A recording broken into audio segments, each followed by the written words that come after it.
नमस्कार दोस्तों, स्वागत है आप सभी का अपने ही चैनल आर के एडिटिंग 10 मिलियन पर। दोस्तों, एक नीलकंठ पंछी ने बताया कि अहंकार करने वालों के साथ क्या होता है और घमंड करने वालों का अंत कैसा होता है। तो मित्रों, चलिए बिना देरी किए हुए एक छोटी सी कहानी के माध्यम से विस्तार से जानते हैं। एक विशालकाय बरगद का पेड़, जिसकी जड़ें धरती में गहराई तक समाई थीं और जिसकी शाखाएं आकाश को छूती थीं, अनगिनत पंछियों का घर था। दिन भर उन पर चहचहाहट गूंजती रहती थी और शाम होते ही वे अपनी अपनी टहनियों पर आकर विश्राम करते थे। एक शाम जब सूरज क्षितिज में डूब रहा था और नारंगी बैंगनी रंग आकाश में फैल रहे थे, सभी पंछी आपस में बातें कर रहे थे। कोई अपने दिन भर के किस्से सुना रहा था तो कोई अगले दिन की योजना बना रहा था। उन्हीं के बीच एक नन्ही चिड़िया, जिसकी आंखें उत्सुकता से चमक रही थीं, सहसा अपनी चोंच खोली और पास बैठी नीलकंठ पंछी से पूछा, नीलकंठ भैया, एक बात बताओ, ये अहंकार करने वालों के साथ क्या होता है? क्या उनका अंत हमेशा बुरा होता है?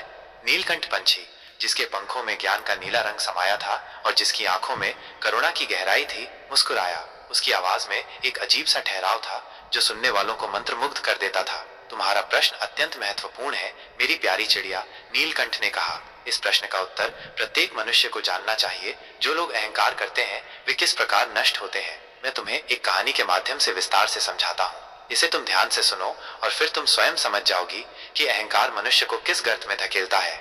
मित्रों, इस गाथा को सुनकर तुम जीवन का एक गूढ़ रहस्य जानोगे। इस यात्रा में मेरे साथ बने रहो और अंत तक देखना कि कैसे अहंकार मनुष्य को निगल जाता है। कहानी की शुरुआत से पहले अगर तुम्हें ज्ञानवर्धक और प्रेरणादायक कहानियां पसंद हैं तो चैनल को सब्सक्राइब करना मत भूलना। इस वीडियो को लाइक करो और कमेंट में हर हर महादेव, जय शिव शंभू लिखकर अपनी उपस्थिति दर्ज कराओ। तुम्हारी सहभागिता मुझे और भी ऐसी कहानियां सुनाने के लिए प्रेरित करेगी। रत्नपुर का अहंकारी राजा विक्रमादित्य। एक समय की बात है, एक सुदूर साम्राज्य में जिसका नाम रत्नपुर था, एक अत्यंत पराक्रमी परंतु घमंडी राजा राज करता था। उसका नाम था महाराज विक्रमादित्य, लेकिन प्रजा उसे अहंकारी राजा कहकर पुकारती थी। उसकी तलवार की धार से दुश्मन कांपते थे और उसके धन की कोई सीमा न थी। रत्नपुर के महल सोने और जवाहरात से जड़े थे और राजा का जीवन विलासिता में डूबा रहता था। उसे अपनी शक्ति, अपनी संपत्ति और अपने सौंदर्य पर इतना घमंड था कि वो स्वयं को ईश्वर से कम नहीं समझता था। उसका मानना था कि वो ब्रह्मांड का केंद्र है और सभी उसके इशारों पर नाचने के लिए बने हैं। उसके दरबार में चाटुकारों की भरमार थी जो उसके अहंकार को और हवा देते थे। वे राजा की झूठी प्रशंसा करते थे, उसे देवताओं से भी ऊपर बताते थे और उसके हर गलत निर्णय को सही ठहराते थे। राजा इन चाटुकारों की बातों से प्रसन्न होता था और उसे लगता था कि यही सच्चे शुभचिंतक हैं। रात्रि के समय राजा के महल में नृत्य, मदिरा और अय्याशी का दौर चलता रहता था। रंगीन रोशनी में महल जगमगाता था और शराब के नशे में राजा अपनी मर्यादाएं भूल जाता था। वो अपनी प्रजा की परवाह नहीं करता था और गरीबों का शोषण करना उसके लिए सामान्य बात था। उसके आदेश पर लोगों को बेघर किया जाता था, उनकी जमीनें छीन ली जाती थीं और न्याय का कोई अर्थ नहीं रह गया था। न्याय के नाम पर केवल राजा की इच्छा चलती थी और जो भी उसके खिलाफ आवाज उठाता उसे कठोर दंड दिया जाता। रत्नपुर में भय का साम्राज्य था और लोग राजा के प्रकोप से डरे रहते थे। नियति का अप्रत्याशित मोड़। लेकिन मित्रों, सत्य का पथ सदैव सीधा नहीं होता। नियति कभी कभी ऐसे मोड़ लाती है जो बड़े बड़े राजाओं को भी घुटनों पर ला देती है। अहंकार का वृक्ष कितना भी विशाल क्यों न हो, उसका अंत सदैव विनाशकारी होता है। यह बात महाराज विक्रमादित्य को समझनी थी, लेकिन नियति उसे एक ऐसे मार्ग पर ले जाने वाली थी जहां उसे अपने अहंकार का मूल्य चुकाना था। एक दिन राजा विक्रमादित्य अपने घोड़े पर सवार होकर शिकार पर निकला। उसके साथ उसके सैकड़ों सैनिक थे जो उसकी सुरक्षा के लिए हर पल तैयार रहते थे। जंगल के घने वृक्षों के बीच से गुजरते हुए उसकी नजर एक छोटी सी कुटिया पर पड़ी। ये कुटिया जंगल के बीचों बीच थी, जहां तक आमतौर पर कोई आता जाता नहीं था। कुटिया के बाहर एक स्त्री बैठी थी जो अत्यंत सादगीपूर्ण वस्त्रों में भी अप्सरा सी सुंदर लग रही थी। उसका चेहरा शांत और दिव्य था और उसकी आंखों में एक ऐसी पवित्रता थी जो राजा ने पहले कभी नहीं देखी थी। उसके बालों में सूखे फूलों की माला थी और उसकी त्वचा पर धूप और धूल की परछाई थी। फिर भी उसकी सुंदरता राजा के मन को मोह गई। राजा का मन उस स्त्री पर मोहित हो गया। वो भूल गया कि वो एक राजा है जिसके पास सैकड़ों सुंदरियां पहले से ही मौजूद थीं। उसकी वासना उस पर हावी हो गई और उसने उस स्त्री को प्राप्त करने की ठान ली। उसके मन में केवल एक ही विचार था, उस स्त्री को अपने महल में ले जाना, चाहे कुछ भी हो जाए।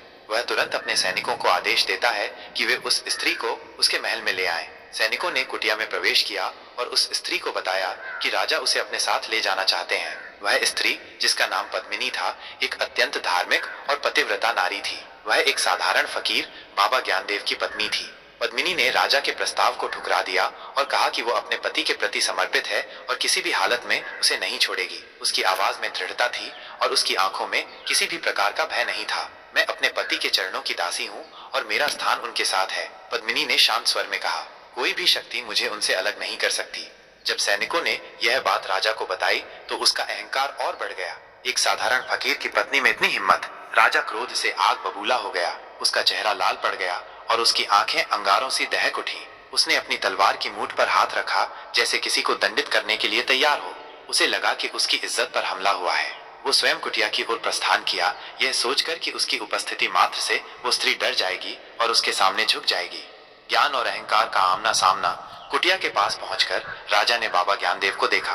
बाबा एक वृद्ध व्यक्ति थे जिनकी आंखों में ब्रह्मांड का ज्ञान झलकता था। उनके चेहरे पर शांति और तपस्या का तेज था, जैसे उन्होंने युगों से ध्यान किया हो। उनके बाल और दाढ़ी बर्फ जैसे सफेद थे और उनके शरीर पर केवल एक साधारण वस्त्र था। बाबा एक पेड़ के नीचे शांत मुद्रा में बैठे थे और उनकी उपस्थिति से आसपास का वातावरण भी पवित्र लग रहा था। राजा ने बाबा से पद्मिनी को छोड़ने के लिए कहा। बदले में उसने अतुल्य धन और सम्मान देने का वादा किया। तुम जो चाहो मांगो, राजा ने अपनी आवाज में अहंकार भरते हुए कहा। सोने के ढेर, रत्न, महल, जो चाहो, बस अपनी पत्नी को मेरे हवाले कर दो। बाबा ज्ञानदेव मुस्कुराए। उनकी मुस्कान में कोई कटुता नहीं थी, केवल असीम करुणा थी, जैसे वे राजा की मूर्खता पर दया कर रहे हों। उन्होंने राजा से कहा, हे राजन, धन और संपत्ति क्षणभंगुर हैं, आज है, कल नहीं। ये सभी माया है जो मनुष्य को भ्रमित करती है। सच्ची संपत्ति तो मन की शांति और आत्मा की पवित्रता है।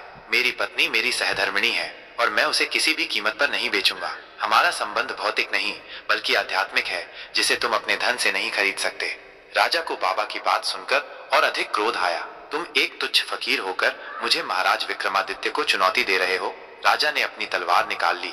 उसकी तलवार सूरज की रोशनी में चमक उठी और उसकी आंखों में हत्यारा भाव था। अगर तुम मेरी बात नहीं मानोगे तो मैं तुम्हें और तुम्हारी पत्नी को बलपूर्वक ले जाऊंगा।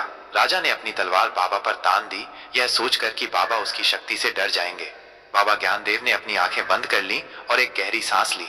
उनकी आवाज में एक अजीब सा कंपन था जो हवा में गूंज उठा। हे राजन, तुम अपने अहंकार के वश में हो। तुम्हें लगता है कि तुम्हारी शक्ति अजेय है। तुम्हें लगता है कि तुम कुछ भी कर सकते हो और कोई तुम्हें रोक नहीं सकता। लेकिन याद रखना, प्रकृति का न्याय सबसे बड़ा होता है। हर कर्म का फल मिलता है और तुमने अपनी शक्ति का दुरुपयोग किया है। तुमने निर्दोषों को सताया है, गरीबों का शोषण किया है और अब तुम एक पवित्र नारी का अपमान करना चाहते हो। अब तुम्हें उसका परिणाम भुगतना होगा। बाबा की आवाज में चेतावनी थी जो राजा के कानों तक पहुंच रही थी, लेकिन अहंकार के नशे में वो कुछ भी समझने को तैयार नहीं था। राजा ने बाबा की बातों को अनसुना कर दिया और अपनी तलवार बाबा पर तान दी। वो पल भर भी नहीं रुका। उसकी आंखों में केवल क्रोध और वासना थी। लेकिन जैसे ही उसने तलवार उठाई, एक अदृश्य शक्ति ने उसे रोक दिया। राजा का हाथ हवा में जम गया और वह हिल भी नहीं पा रहा था। उसका शरीर पूरी तरह से अकड़ गया था, जैसे उसे किसी ने पत्थर बना दिया हो। उसकी आंखों में भय छा गया और उसने चिल्लाने की कोशिश की, लेकिन उसकी आवाज उसके गले में ही घुट गई। राजा भयभीत हो उठा। उसने कभी ऐसी शक्ति का अनुभव नहीं किया था। उसे लगा जैसे उसके शरीर में हजारों सुइयां चुभ रही हों। बाबा ज्ञानदेव ने अपनी आंखें खोली और राजा की ओर देखा।